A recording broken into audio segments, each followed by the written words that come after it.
औज़ुबिल्लाहिमिनश्शैतानिर्रजीम बिस्मिल्लाहिर्रहमानिर्रहीम अस्सलामु अलैकुम व रहमतुल्लाह. Dear students of FSC second year, today we are going to discuss about the reproduction in man. First of all, we will talk about the reproductive system of the male. Male reproductive system की हम बात करते हैं बच्चों. सबसे पहले male reproductive system located किधर होता है? It locate outside the body at the pelvic region and the region is the abdominal region. बच्चों जो पेट होता है ना, पेट इसको बोलते हैं एब्डोमेन. बेसिकली पेट के जहाँ पर ख़त्म होता है और जहाँ पर हमारा पेल्विक रीजन स्टार्ट होता है, यानी टांगें स्टार्ट होती हैं, वहाँ पर ये मेल रिप्रोडक्टिव सिस्टम प्रेजेंट होता है.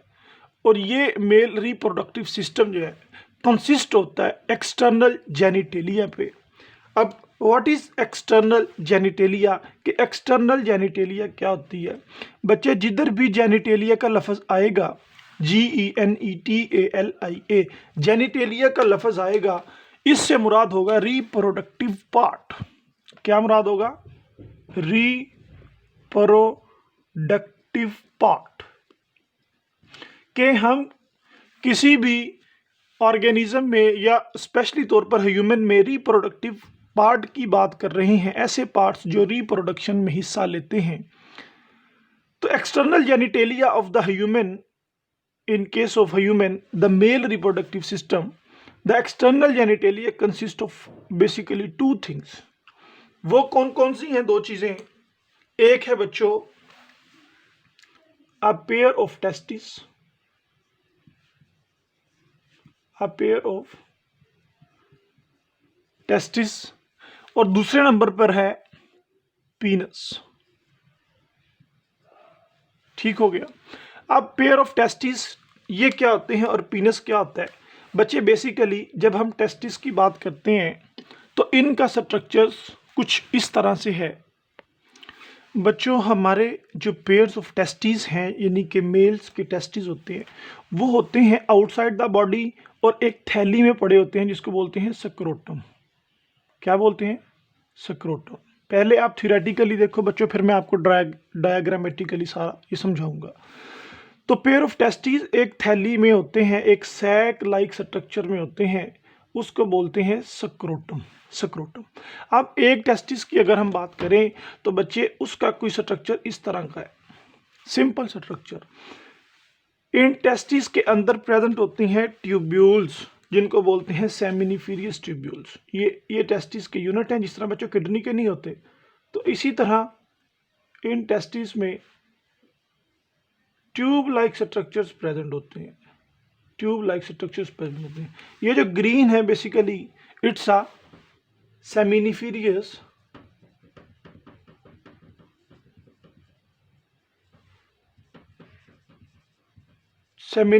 ट्यूब्यूल्स, इसको सेमिनिफेरियस ट्यूब्यूल कहा जाता है. और बच्चे ये जो पीनस होता है बेसिकली ये कहाँ पर लोकेट होता है? ये भी outside the body and it is the basically mail copulatory organ. Copulatory organ, ये मेल कॉपुलेटरी ऑर्गन होता है. यानी कि जो स्पर्म्स होते हैं ना, मेल गैमीट्स होते हैं जिसका नाम स्पर्म्स होता है, वो इस पीनस के थ्रू फीमेल रिप्रोडक्टिव ट्रैक्ट में जाते हैं.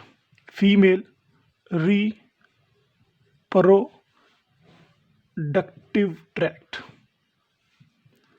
बच्चे मेल और फीमेल का जब कम्बिनेशन होता है, यानी मिलते हैं आपस में, मिलाप होता है, तो उस नतीजे में जो स्पर्म्स इंजेक्ट होते हैं फीमेल रिप्रोडक्टिव ट्रैक्ट में और जाके एग को फर्टिलाइज करते हैं, बेसिकली इस प्रोसेस को बोलते हैं कॉपुलेशन. और इसलिए इसको बोला जाता है penis is the male copulatory organ. तो बच्चों ये अगर हम टेस्टिस को देखें, सिंपल स्ट्रक्चर, उसमें से ये सेमिनिफेरियस ट्यूब्यूल को देखें,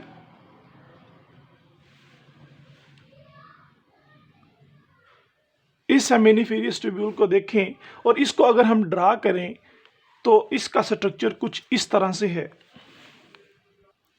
लो भी बच्चों, ये आपके सामने एक क्रॉस सेक्शन है सेमिनिफेरियस ट्यूब्यूल का.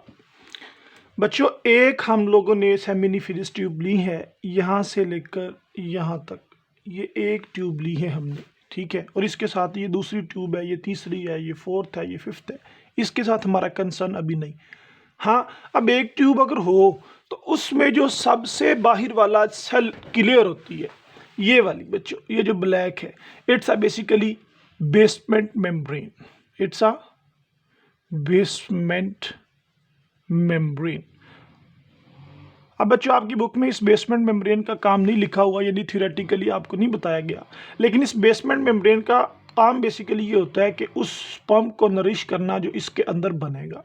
बच्चों एक चीज और है कि टेस्टिस की ये जो सेमिनिफेरियस ट्यूब्यूल्स है ना, इस सेमिनिफेरियस ट्यूब्यूल्स के अंदर ही बन जाते हैं स्पर्म्स, ठीक है। इसलिए हम इसको ज़रा समझेंगे।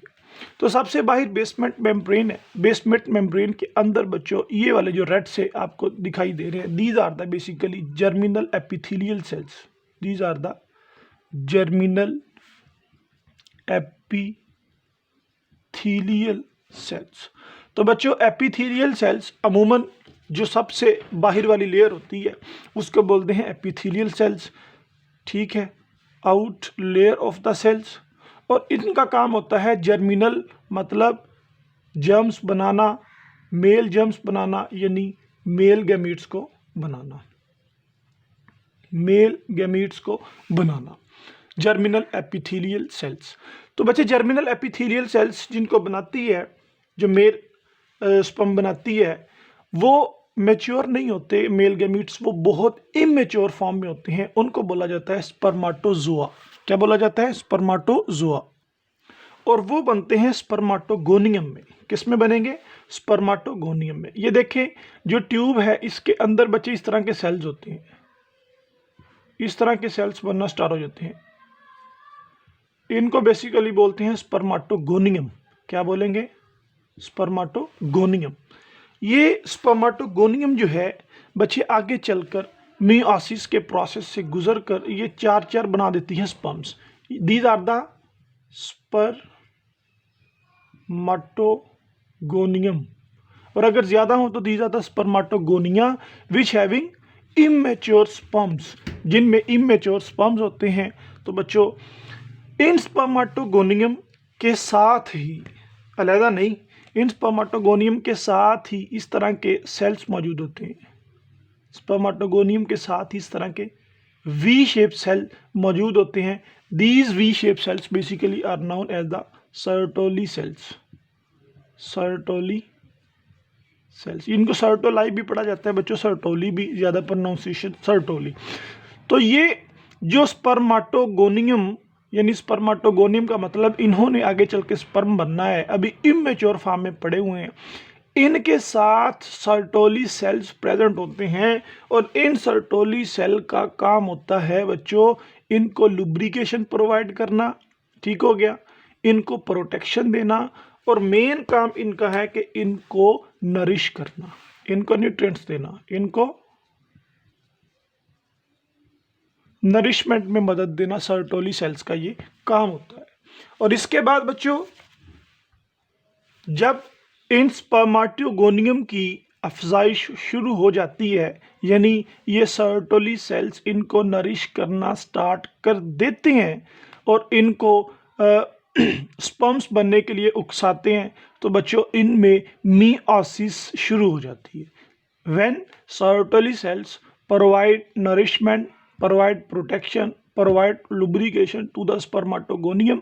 These spermatogonium are undergo to the process of meiosis 1 and meiosis 2, and then these spermatogonium are convert into the sperms, and these sperms are known as the spermatozoans. जैसे बच्चों ये आप लोगों की बुक में मौजूद है, ये स्पर्माटोसाइट या फिर इसको बोलेंगे हम स्पर्माटोगोनियम।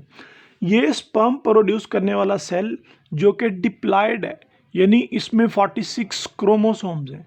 वो 46 क्रोमोसोम पहले मियोसिस 1 के थ्रू 2 सेल्स में डिवाइड होंगे। ये आप लोगों ने बच्चों पढ़ रखा है चैप्टर नंबर 21 में, मियोसिस क्या होती है, माइटोसिस क्या होती है, और ये बहुत मरतबा डिस्कस हो चुका है। तो उन स्पर्माटोगोनियम में, यानी कि ये जो स्पर्माटोगोनियम है, इनको जब नरिशमेंट मिलती है, इनमें मियोसिस 1 शुरू हो जाती है। मियोसिस 1 के ज़रिए से इनमें 2 सेल्स बनते हैं।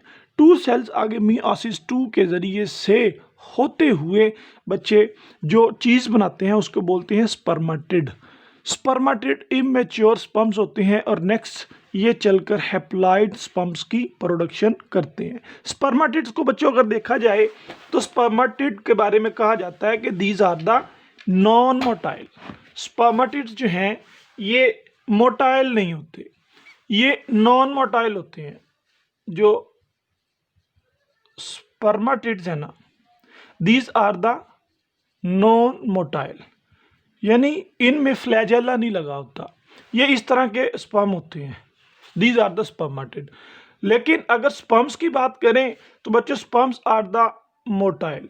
स्पर्म्स मोटाइल होते हैं और इनमें फ्लैजेला लगा होता है, और फ्लैजेला लगने की वजह से ये मोटाइल होते हैं।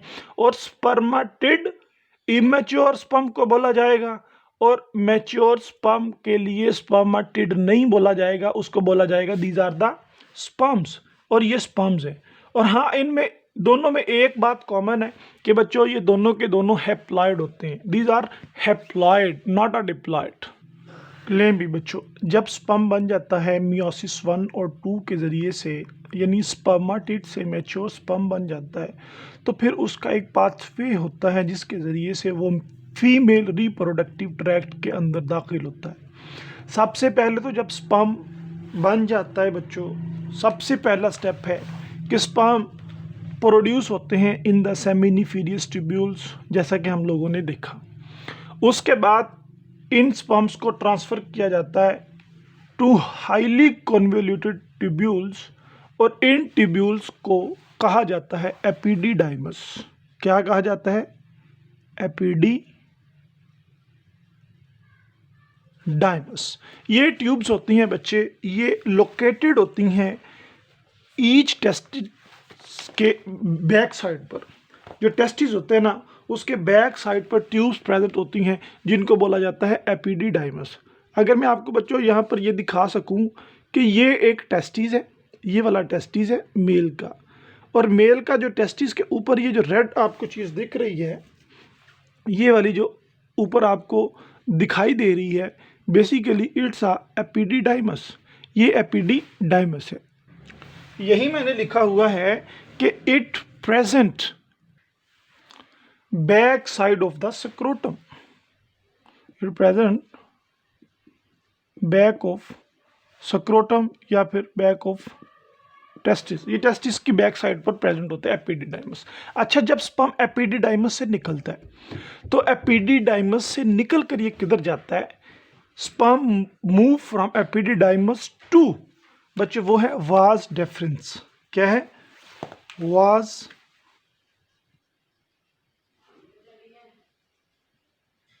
डेफरेंस। ये एक नाली होती है। डेफरेंस का मतलब होता है किसी चीज़ को अब दाखिल करना है किसी और चीज़ में। तो ये वाज डेफरेंस जो है उस स्पर्म को लेकर किधर जाएगी? These was deference open into urinary bladder. बच्चे ये कहाँ पर जाएगी? यूरिनरी ब्लैडर में जाएगी। ये मैं आपको डायग्राम इसकी बाद में दिखाता हूँ सारी की। ये बस आपने तरतीब याद रखनी है कि एपिडिडाइमस सेमिनिफेरियस ट्यूब्यूल से स्पर्म आता है एपिडिडाइमस, एपिडिडाइमस से चला जाता है वाज डेफरेंसिस में, वाज डेफरेंसिस चला जाता है ब्लैडर में, और फिर ब्लैडर से या यूरिनरी ब्लैडर से जो स्पर्म है वो मूव करता है to the ejaculatory duct. Ejaculatory, ये इजैकुलेटरी डक्ट जो होता है बच्चों, ये यूरिथ्रा से पहले मौजूद होता है। यानी यूरिथ्रा आप लोगों को पता है मेल में भी होती है, फीमेल में भी होती है। ऐसी नाली होती है जिसके ज़रिए से यूरिन निकलता है। तो बच्चे ejaculatory duct basically present before the urethra in the male. ये इजैकुलेटरी डक्ट के बाद from ejaculatory duct sperm move to the urethra, urethra में चला जाएगा, और यूरिथ्रा के बाद it move to the glans penis. Glans penis ये इधर जाता है। उसके बाद ग्लांस पीनस से बच्चों एक पोर के ज़रिए से, सुराख के ज़रिए से, जिसका नाम है यूरिनो जेनिटल डक्ट। क्या है? यूरिनो जेनिटल डक्ट। अब यहाँ पर दो लफ्ज़ हैं, एक यूरिनो जिससे मुराद होगा यूरन पेशाब, दूसरा है जेनिटल। जेनिटल मैंने आपको बताया था कि जहाँ पर भी लफ्ज़ आए उसका मतलब होगा रिप्रोडक्टिव ऑर्गन, यानी रिप्रोडक्टिव ऑर्गन पीनस और उससे निकलने वाली सेक्रीशन जिसका नाम था स्पर्म। ह्यूमन में मेल में स्पर्म और यूरन एक ही नाली के ज़रिए से निकलते हैं, जबकि फीमेल में इसके दो नालियाँ होती हैं। तो बच्चे ये जेनिटल यानी स्पर्म और ये यूरिनो यानी कि यूरन, ये दोनों एक ही डक्ट से निकल रही होती है मेल में, इसलिए इसको बोलते हैं यूरिनो जेनिटल डक्ट। जब यहाँ से निकल जाती है तो फिर क्या होता है कि मेल ने कॉपुलेशन करनी होती है फीमेल के साथ, तो बच्चों it's transfer to the female reproductive tract या फिर फीमेल रिप्रोडक्टिव सिस्टम। और ये हमारा टॉपिक जो है, ये हमारा नेक्स्ट है कि what is the female reproductive system. तो आज तक के लिए इतना ही बच्चों। हाँ, मैं आपको 1 मिनट डायग्राम के ज़रिए से ज़रा थोड़ा सा समझाने की कोशिश करता हूँ, यानी कि डायग्राम आपको दिखाता हूँ। बच्चों ये अगर आप लोग देखो, it's a male reproductive system. ज़रा मैं इसकी सेटिंग कर लूँ, 1 सेकेंड।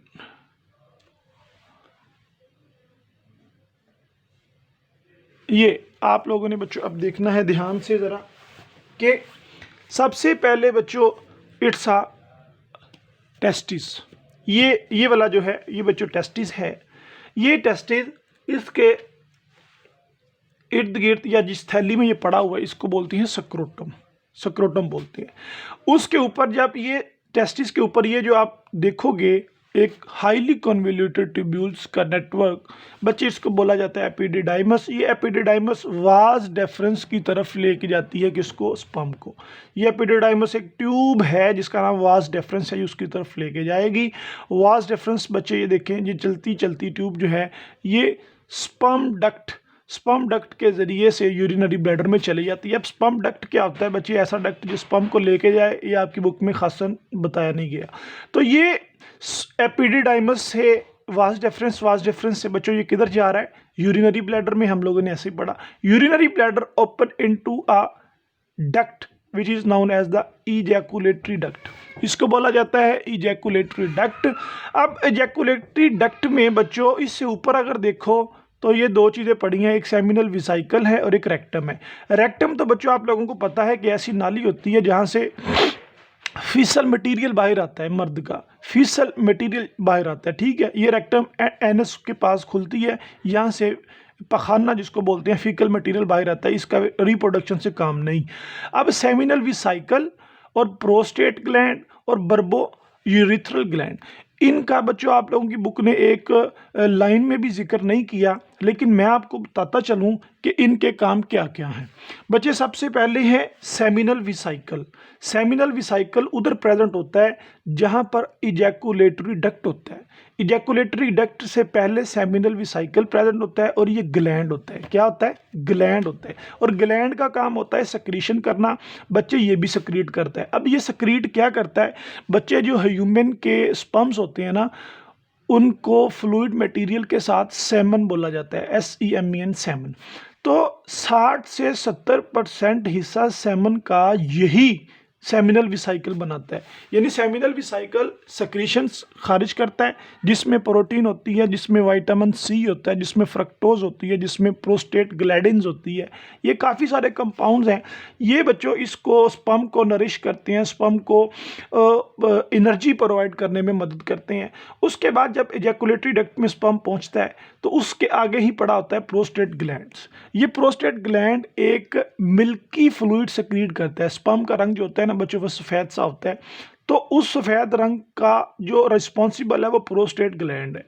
प्रोस्टेट ग्लैंड एक मिल्की सक्रीशन, मिल्की फ्लूइड को खारिज करता है जिसका काम होता है कि स्पर्म की सर्वाइवल में और स्पर्म की मोटिलिटी में उसको हेल्प आउट करना। ये आप लोगों ने नोटबुक पे या बुक पे बच्चों नोट कर लेने हैं। Prostate gland secrete milky secretions which help them sperm to the survival and motility। आगे बल्बो यूरिथ्रल ग्लैंड है। बल्बो यूरिथ्रल ग्लैंड जो होता है बच्चों ये लुब्रिकेट करता है पीनस को, यानी कि प्रोटेक्शन प्रोवाइड भी करता है और न्यूट्रलाइज कर देता है एसिड। यानी कि जो पहले स्पर्म में एसिड मौजूद होगा तो इसको न्यूट्रलाइज करेगा ताकि वो फीमेल रिप्रोडक्टिव ट्रैक्ट में बहुत अच्छे तरीके से इंटर हो सके और फीमेल को भी नुकसान ना हो। अब बल्बोयूरेथ्रल ग्लैंड के नीचे है एनस। एनस का आप लोगों को पता है क्या होती है, जहाँ से बच्चों फीसल मटेरियल निकलता है। आगे आ गया वास डेफरेंस एपिडिडाइमस, ये हम सब इसकी बात कर चुके हैं। इसके बाद बच्चे जहाँ पर ये पीनस है, ठीक है, it's a पीनस, human reproductive system. ये बच्चों यहाँ से होता हुआ यूरिथ्रा में आता है स्पर्म, यूरिथ्रा से ये ग्लांस पीनस। बच्चे जो मेल का पीनस होता है उसका एंड वाला हिस्सा जो होता है वो थोड़ा सा यूं कह लें कि ज़्यादा गोल होता है, उसको बोलते हैं ग्लैंस पीनस। उस ग्लैंड पीनस के आगे प्रीप्यूस होता है, ये उसको गुलाई में मदद करता है। और यहाँ पर बच्चों ये एक डक्ट है जहाँ से मेल का जो है स्पर्म निकल जाता है और फीमेल रिप्रोडक्टिव ट्रैक्ट में चला जाता है। तो ये था बच्चों हमारा मेल रिप्रोडक्टिव सिस्टम। तो फिर इंशाल्लाह हम मिलते हैं नेक्स्ट वीडियो में फीमेल रिप्रोडक्टिव साइकिल के साथ, फीमेल रिप्रोडक्टिव सिस्टम के साथ। अस्सलाम वालेकुम रहमतुल्लाह।